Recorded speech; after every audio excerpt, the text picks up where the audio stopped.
You live in London now, right? No, I'm in Berlin. I read on the internet that you moved to London. Oh, I love that for me. Is that a lie? I love that storyline. Sure, I'm in London now. I can afford London rent with my London You have multiple friends. homes. My summer home is... Well, not in London. That would be horrid for...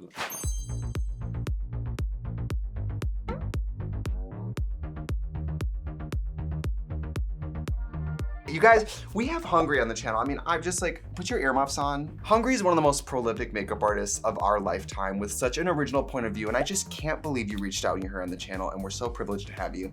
And you can take the earmuffs off. Hello. Say hi to the children at home. Hello, children at home. Guten Tag. We're gonna get ready together today. Your makeup setup is just, do you mind if I get a little behind the scenes? You can tell Hungry's a professional makeup artist. Everything's so organized and clean. Most drag queens, it's disgusting. Look at this. This sparks joy, all these individually. We're gonna glue our brows down and we'll be right back. Yay. You know, I can tell that I'm becoming a real man because I had to start shaving my chest. And at 32 years old, I started to get chest hair. Should we address, what's the plan today? What's your look? What's the intended look? I'm gonna be some sort of distorted dragon. This is basically my nose. Oh, cool. I have this big purple wig from Queen of the Universe. It's like an alien thing. And I have this purple dress. It's like, I want to do like a purple magenta skin.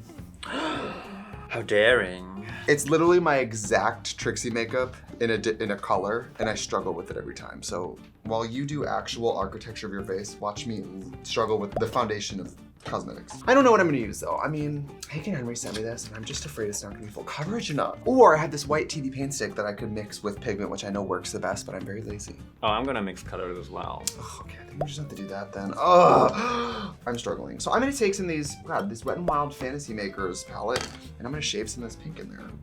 Hello.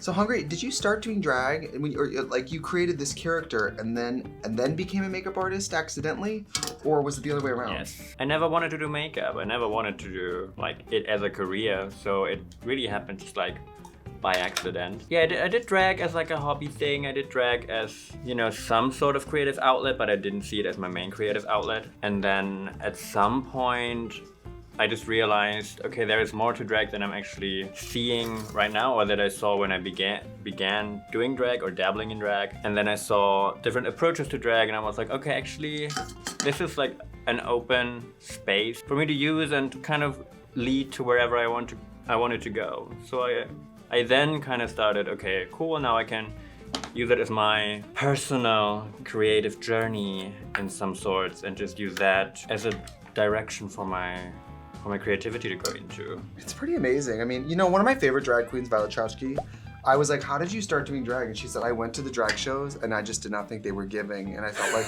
it sounds crazy, but she was like, I just felt like somebody had to come give glamour. Like she basically thought there was a big hole. And she was like, I need to do something that I think someone should be doing. I guess I'll have to do it. Yeah. Which is kind of what I'm hearing from you. You were like, you know what? I'm gonna do something that I think needs to happen. I hope this works out.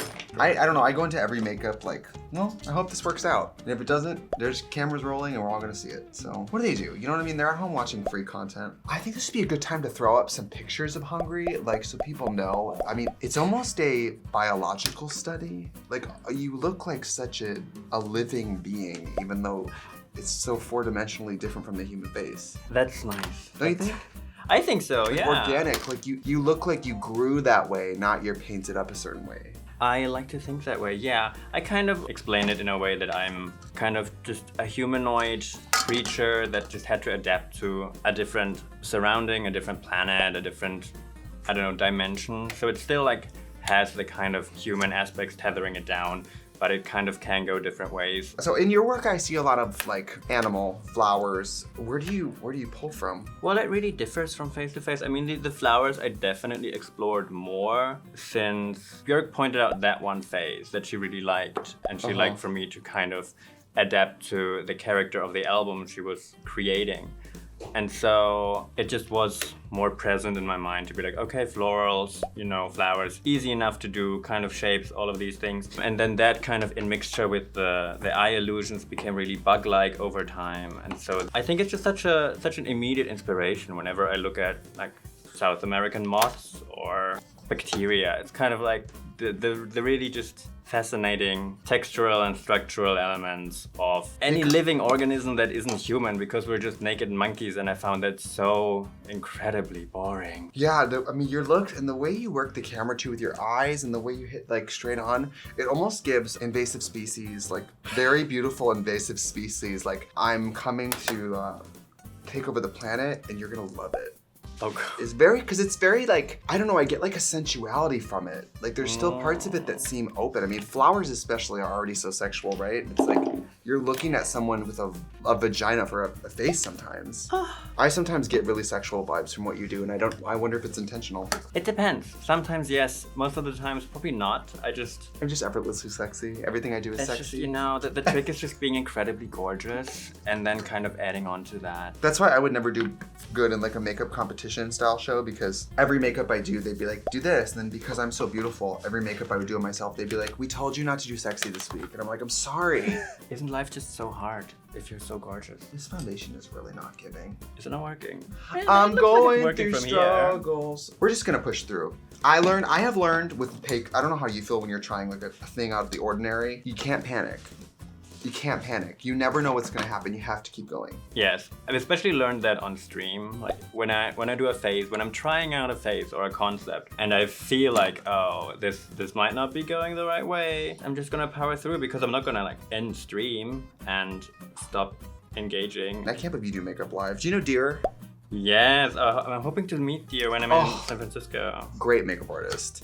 And So she does her makeup on live, and I'm always like, oh my God. I tend to, if it's something where people are gonna watch, I stick to something I've already done. Like, I'm not gonna try new things on stream. Oh, it truly makes it easier, but it's just so much fun to like experience things together and explore the possibilities of your own face. I'm using this Fantasy Makers palette. I mean, listen, I did a collab with Wet n Wild like 2 Halloweens ago, and I was really truly gooped by the quality of their Halloween products. So I'm a stan. Do people say you look like anyone? They say I look like Björk. Oh my gosh. It happens a lot now. How do you feel about it? In comments. I love it. I love being, you know, put on that pedestal. I mean, she's so gorgeous. Take the compliment, right? How did she reach out? I mean, I have to imagine in the age of Instagram stuff, does she just slide into the DMs? James did. James Mary, who has been working with her for decades. I'm not even sure how long. Did you think it was a joke? Because my first thing is it a scam or something? You know what I mean? No.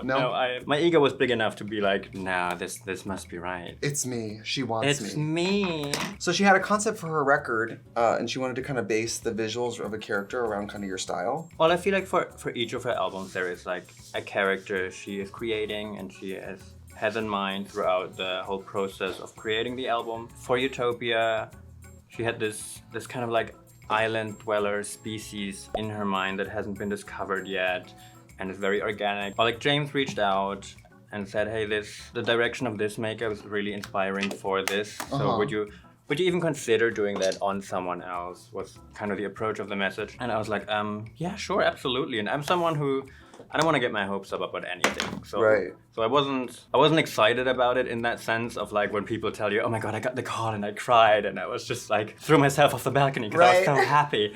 So I basically just... You're sort of like, all right, I'll slowly proceed. I think that's smart. You know, I never celebrate anything until it's literally happening. When I get like a TV show or something, until I'm watching it on TV, I don't get excited. Because I'm always like, it could get pulled, it could get, you know, you never know. And I'm not gonna be the one who got really excited and then is, you know, let down. Exactly. Katya always says, expectations are premeditated disappointments. And that's the tea. Yeah. I always get reminded of how cool makeup is watching other people use makeup. Does that make sense? I'm a bit jealous I can't just like watch you and not be like busy doing my makeup, because I would be really interested to see where this goes. Well, I never do foundation first. So because I'm doing this kind of pastel thing, it's a different journey for me right now. But do you always start on your eyes usually? Yeah, I always do my eyes first, because my eyes, the Trixie eyes are so big. Yeah, it's half my face. Otherwise, I'm like worried about the blending on an area of the face that literally will not matter. Oh yeah, I do that a lot. I mean, a lot of this will just be covered by like other paints, but I'm still like, oh no, we need the perfect base. Like this nose, I'm gonna remove it to glue the nose piece on, so it doesn't. You're really contouring matter. a nose that literally no one will see. Yeah. I love that commitment. Who are your favorite makeup artists to watch? You don't have to say me. I am. Okay, you can say me.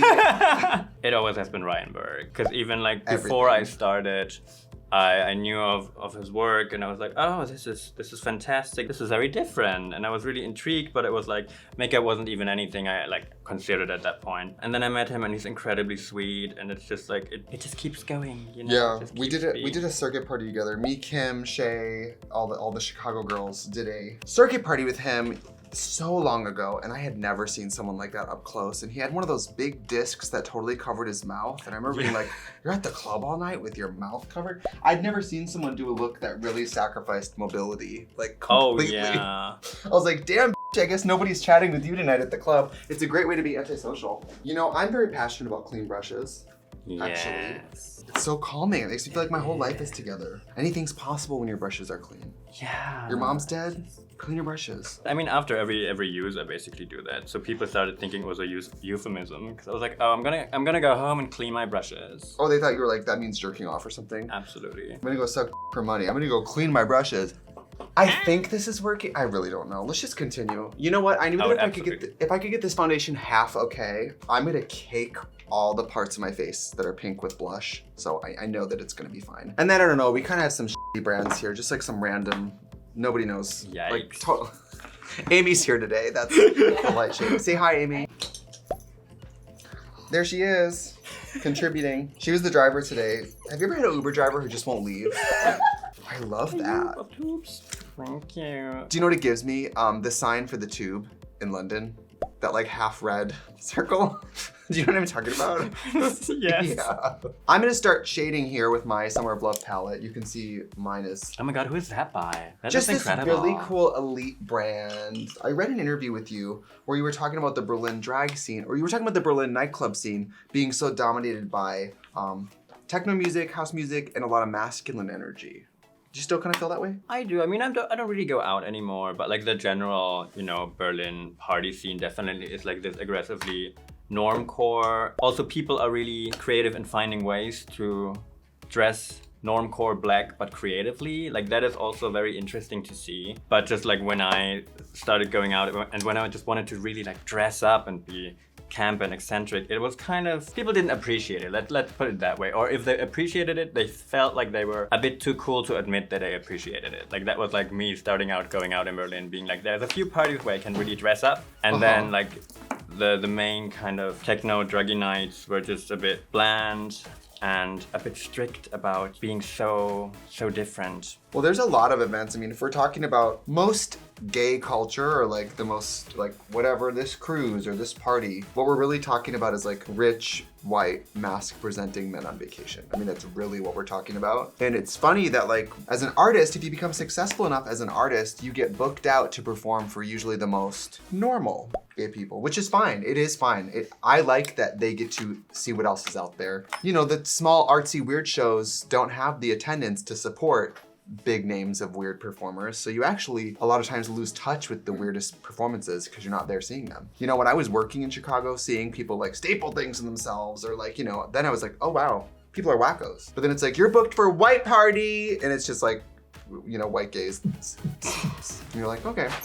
Did you always, I mean, your personal style out of drag is sort of like femme, butch. I looked at your Instagram a lot and I tried to find a lot of pictures of you out of drag, and I love the way you dress out of drag.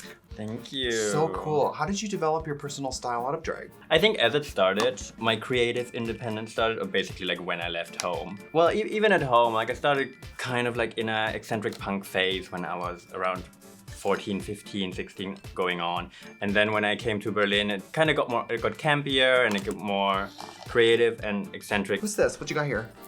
Got my little cream palette with different creams of my likings. And I think these are mostly Makeup Forever flash palettes. Color. This one I'm using right now is Kryland that I'm mixing with like the darker one to really match this beautiful baby blue of my nose piece, which Good is for you. coming in later. She is going on the tube, honey.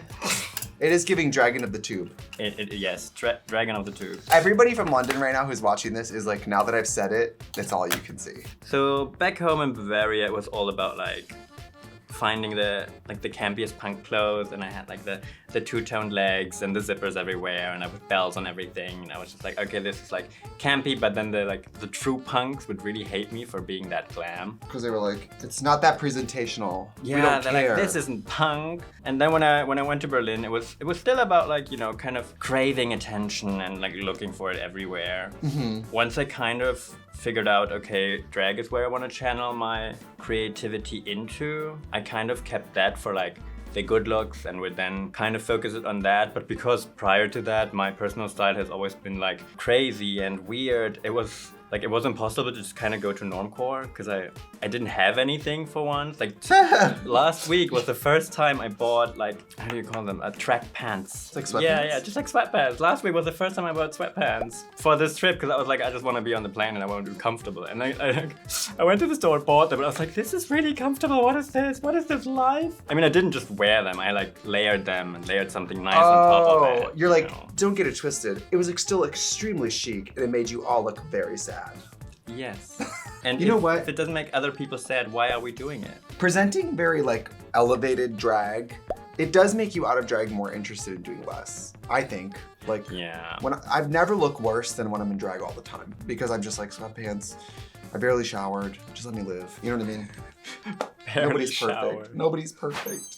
I'm not 100% sure what I'm doing with this makeup. There was something about you being here that gave me like a case of the kits. I was like, because you're gonna look awful next to me anyway. Yeah, that literally is what I thought. I was like, just do whatever because it's not even about you. I was like, it's not even about you. Can I ask? I mean, you should probably get sick of being asked this. Anything. What's it like to work with Björk? It's lovely. It's a great like creative hub. It's a really cool family. Is she as beautiful in real life as I would hope she is? She's so much more beautiful in real life. Is she? I always thought she was so pretty. Like her face shape, that she's got like a nice big heart-shaped face. So pretty. Were you nervous doing her makeup? I was nervous doing her makeup the first time. Like when I met her the first time, I was really jet lagged as well because I arrived the night before and it was like a completely different time zone. And I was really nervous. It was really hot. It was also one of the first times I had put anyone in like a hungry drag look. And so that was very bizarre to me. This is like kind of complex and nobody's gonna judge you but whatever answer is. Do you love your drag? I do for about 2 weeks. Like the picture and then like you hate it? Yeah, the most recent thing is always like the one I go off, and then even if I haven't posted it yet, even if I have like shot it and I've had it sitting around like on my computer waiting for it to be like published or publish it myself, I'm like, it's not that great. But it keeps me going. That's very healthy. That's good. It's great, right? Because you know, I will say, if people don't know the music of Björk, you have to know that Björk's fans are she's pretty much God to them. Like people who love Björk love Björk. Did you feel a lot of pressure creating like this new chapter for her record? No. Because those fans are intense. I didn't know a lot of the fan stuff before. I was nervous like when we started working together because I was like, oh, this is a really like cool opportunity and big thing. It was more about this is a really like exciting endeavor. You know, it's a great time to be the person you are, which is someone who's very technical. Because instead of having it be about the opportunity or the exposure, you can let it be about delivering the cleanest, most beautiful product. Yeah, and that's especially now. Like I've become more like obviously more technically adverse over time, but also more technically like aware, which makes it really hard for me to just like to celebrate. To celebrate, but also to enjoy things and to enjoy other people's makeups. There's so many drag queens now. And the number of them who have a unique point of view with what they're doing is so slim. It's even when the technical skills are really proficient, it's hard to get excited if the vision isn't very strong. It's like, that's how I feel. I mean, I'm not even like a you. I mean, the drag that gets me excited is like drag that I know that I will never see again, where I'm like, who was that? Or like, what was that?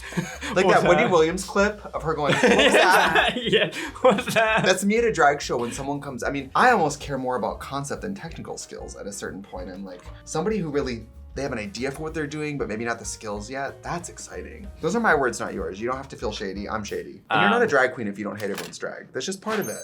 You have quite an eye for symmetry, I'll say that. I try. I'm not saying I don't have an eye for symmetry, but if this was a Marvel comic, we would be arch nemesis. Because I never can tell when something's asymmetrical until later in a picture and I go, are you kidding? These like my nose will be completely that way, or like, and I never know in the moment, and then in a picture, it's clear as day to me. I'm like, you're an idiot. Okay, I don't know where I went from doing horrible to doing a really good job, but I think that this makeup is gonna turn out. What brands do you love? Like, who's the most MVPs here as far as like, you see that name a lot? Okay, on these products, it's probably Sugar Pill, I gotta say. And then... But have you met the owner? She's such a... Oh, she's... I mean, nobody's doing it like Sugar Pill, that's for sure. Can I ask, what's like the cardinal sin of drag makeup for you? What's the thing where you're like, "Rah, rah," like what's the no wire hangers moment? Is it white eyeliner? Is it me? It is eyebrows. It is? It is eyebrows. Unless they're like a conceptual, like, 20s brow or like a really like clowny brow. They are supposed to start where your natural eyebrows start, or at least like within the area of your actual brow. Like if you put them above it, you're already lost. Interesting. You have a great eye for symmetry. When someone's brows are uneven, do you immediately clock it? Yes. Do you walk right up to him and say something? No, I mean, I think it's like a rule of makeup is like if you cannot fix it like within 5 minutes, right here, right now, I do not mention it, because otherwise it's just, otherwise it's an insult. Like, hey, great job, wouldn't have done that. Your music's starting, bye. Kim, one time, we used to do this thing where we would, before one of our musics would start, we would like hear someone's music start and grab one side of their wig and pull so the whole wig would shift. And then they have to go on trying to fix their wig. You f***ing bullies! No! Kim is f***ing mind games, all right? Nobody trusts her. Nobody trusts her. I don't even know if I want to put eyebrows on. I think my wig has bangs to here, so I really don't think it's relevant information. But I just don't feel right. Even if the wig, So now that I said that brows are like my pet peeve, you're like, I'm not gonna put brows on for some reason. Well, I'm always the person where people are like, it's not gonna show. And I'm like, I'm the one where the wind is gonna blow and someone's gonna take a picture and there's gonna be no eyebrow. There was one drag con where I woke up late and hungover and I just did no brows and I wore blunt bangs and I shellacked it with hairspray because I was like, I'm not gonna get got. I have more of a technical question. Makeup is, for most people, about transforming the 2D in a way. How did you start to think about building out features? I just feel like, how couldn't you? I think it was just the idea of a lash. I was like, as soon as this 3D element comes into the face, everything changes. So what else can I put in there? And like, that is so interesting. You're right. What's your favorite animal? Oh God, a wombat. A wombat, what is that? It's like an Australian animal. It's nocturnal. It's like a solid furry unit, and it's just. He sounds hot. I think I would pick a parakeet. I love birds. Can I tell you something crazy? My boyfriend and I were on a plane flying out of Los Angeles, and somebody had an emotional support bird in first class, like a parakeet in a cage. And on the flight, they took it out of the cage, and David was like, "That's so crazy." I said, "David, we're flying. That's a bird in the sky. That's not crazy. We are crazy. We shouldn't be up here." Do you think people should be flying? Don't answer that. The makeup's working, and so now I'm getting comfortable, and now I'm getting weird. I have big white fake veneers, and look how yellow they look with this purple skin. Bjrk tweeted recently, "If you love yellow teeth, you're gonna love my YouTube channel." She always has like a purple face. Oh my God, I'm kind of doing her today. You know what? Let's just predict it now in the comments. People are gonna be like, very Bjrk. Although I think more people steal from her without crediting her than they do compare to things. I see more and more Bjrk popping up on runway and stuff like that, and I'm like, Did you see that opera? Yeah. Where they had characters that were like rubber gloves, blue skin, and I'm like, what if you saw that? What if there was a bunch of hungry makeups one day? What would you do? I don't know. It's okay now that people know what I do and that people know me through like Bjrk and whatnot. That's how I used to feel. When people were doing a lot of Trixie makeup, at first it bothered me, and then eventually I was like, well, they're the ones getting told that looks like Trixie makeup, so I don't care. Yeah. This is kind of obvious, and maybe I haven't done my research. How did you come up with hungry? It was very spontaneous. It was like too spontaneous for it to even be a good story. To even go, yeah. You know what? A lot of drag queens are like, I was in a taxi on the way to the club and I realized I didn't have a name. I mean, it was pretty much that. Like, it was like a night before I had to go out. Back then, like in my workplace, my nickname was Honey because I'm called Johannes. So like for some reason they started calling me Honey, and I was like, oh, well, I don't want to be Honey because that was the time when Honey Boo Boo was really popular. Oh. And they're like, baby. I was like, yeah, no. Johannes is your name? Yeah. I love that name. It's like a bit too common because it basically is John, and John is a very common name. But then yeah, it was in a time when I was in uni. I was working a lot, and I still, whenever I have like a sewing project, I don't put it down until I'm finished. So I'll be, it's gonna be like 5 a.m. I'm gonna be finished with the thing. I stand up, I get really dizzy and almost fall over because I haven't eaten all day. And I was like, oh, I'm actually hungry. Like that kind of was the main idea of like, oh yeah, I am constantly hungry, and I don't even realize. Look at this shade, you guys. This is Valoria from Sugar Pill. Isn't that pretty? It's so hard to find a really full coverage like lavender like that. Look at this brush that just broke and I'm just still using it. What's funny, yes, I own a makeup company and I have so many brushes. My boy makeup bag, my brush in there is the snapped off top half of a brush. Oh my God. The person in me that like could barely afford like Wet n Wild when I started wearing makeup, that part of me will never go away. And so I always feel like, what if I need this later? It hasn't totally broken, but sometimes I have had to be like, you're not gonna use this. Throw it away. But it's alive. But it's alive. You're already at the, oh my God, you're already at the fucking glitter phase. Yeah. Diva. It's gonna be you like sitting there in the full look and me still painting. That's exactly what's gonna happen, I can tell. I love that. I'm really fast. I'm faster than, I've never had anyone on this channel who finishes before me except Silky Nutmeg Ganache. Yeah, I really appreciate you just like powering through and not giving me any time to catch up. Shut up! I'm adding glitter. I'm adding steps here. Ooh. Oh. What kind of lip am I gonna do? I'm obviously doing a pink lip, but I kind of want to do dark purple. I might f around and do dark purple. Do it, do it. Ooh, this is the KVD Beauty Everlasting Lip Liner. Do I even have a dark purple in here? That's how much I never wear it. I don't even have one. You know what? I have dark purples coming out of my ass and I never wear them. I'm gonna go find one. Oh. While I'm gone, do you want to let them know where they can find you? You can find me on Is She Hungry on Instagram and on Twitter, even though my Twitter is mostly used to promote my Twitch streams, which is twitch.tv/hungxiety. We're live twice a week. Other than that, you can sport this beautiful shirt and these lush pins on dragqueenmerch.com. That's dragqueenmerch.com. I love dragqueenmerch.com. Great shipping, great service. This is the KVD Beauty lip color in K-Dub. Oh yeah, we're gonna love this. This is making me want to do a glitter lip. Oh, I hate the way they feel, but I'm not going anywhere. It's hideous. If you've ever had your sucked by someone with a glitter lip on, if it felt bad, please comment below. We look like we're going to entirely different events. I'm going to a bowling alley in space. Yeah, I'm going to a dragon festival of some sorts. On the subway, as you reminded everyone. Oh yeah. You know what? You're gonna get an endorsement from the subway system in London and you're gonna be like, I'm so happy that I did that. Thank you. Mind the gap. This hooks under your lip? Yes, it pulls it up. Is it uncomfortable? A bit. No, I mean, it's just like talking isn't the best thing. Yeah, but you know, it looks good. It looks really good. I mean, hungry, you guys. Look at the, I mean, it's incredible. The precision, the beauty. Your face is really just a totally different thing. It's amazing.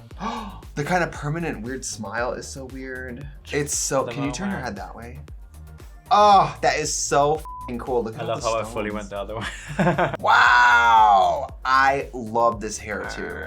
Well, this is Hungry. We're so happy to have you on the channel and you just even in person, it's incredible. You guys up close, the illusion is like, whew. Thank you so much for having me. Of I'm course. having so much fun here. Thank you for joining us today and make sure you follow Hungry. Her looks absolutely never disappoint and following is free, okay? Follow the artists. Goodbye.